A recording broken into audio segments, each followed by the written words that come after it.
Due to rising U.S. bond yields, the price of gold USD, declined last week. Gold prices were under pressure to decline due to the market's diminished expectations that the Federal Reserve, Fed, would lower interest rates during its policy meeting in June. Following the release of the February U.S. Producer Price Index, PPI, data, which were hotter than anticipated, the precious metal saw a significant sell-off on Thursday.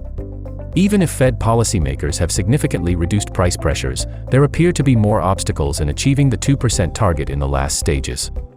The expectation of higher interest rates supported the US dollar, USD, which negatively impacted the gold USD pair.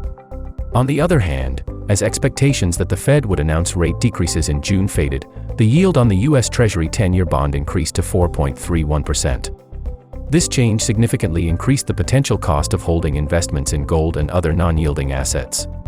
Gold price remained consolidated in the previous week, suggesting a downside possibility as a mean reversion.